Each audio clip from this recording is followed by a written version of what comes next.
रियासी हमले के बाद मुलविस दहशतगर्दों की तलाश के लिए बड़े पैमाने पर सर्च ऑपरेशन जारी। 20 के करीब अफराद को लिया गया है पूछताछ के लिए हिरासत में। हमले में हुई है 9 अफराद की मौत, 33 दीगर जख्मी। चंद मुश्तबा अफराद को देखे जाने के बाद सर्च ऑपरेशन मजीद तेज। लेफ्टिनेंट गवर्नर मनोज सिन्हा ने जख्मी अफराद से की मुलाकात, कहा कसूरवारों को किसी भी सूरत बख्शा नहीं जाएगा। महलूकीन के लवाकिन को 10-10 लाख रुपए और जख्मियों को 50-50 हजार रुपए देने का ऐलान।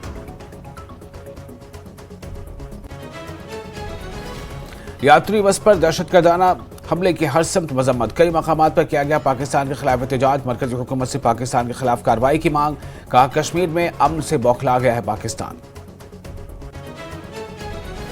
जम्मू कश्मीर कांग्रेस का रियासी दहशतगर्दाना हमले के खिलाफ एहतजाज, कहा हुकूमत जम्मू कश्मीर आने वाले अकीदतमंदों को सिक्योरिटी फराहम करने में नाकाम। इंटेलिजेंस और सिक्योरिटी ग्रेड को मजबूत करने की जरूरत।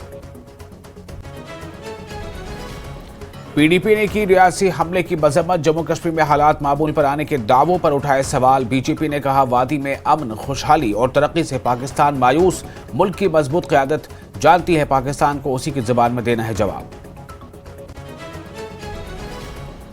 दहशतगर्दी नहीं हुई है खत्म, नेशनल कॉन्फ्रेंस के सदर डॉक्टर फारूक अब्दुल्ला का बयान। इंतजामिया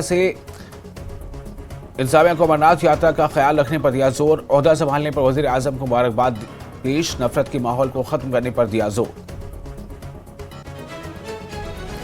रियासी हमले को ISI ने दिया अंजाम। दिफाई माहिर अनिल गौड़ का बयान, कहा मोदी के मुसलसल तीसरी बार वजीर आजम बनने से मायूस। जम्मू खित्ते में दहशतगर्दी के बुनियादी ढांचे को खत्म करने के लिए तमाम इक़दाम उठाने पर जोर। प्राइम मिनिस्टर मोदी जी को मुबारक। Headlines presented by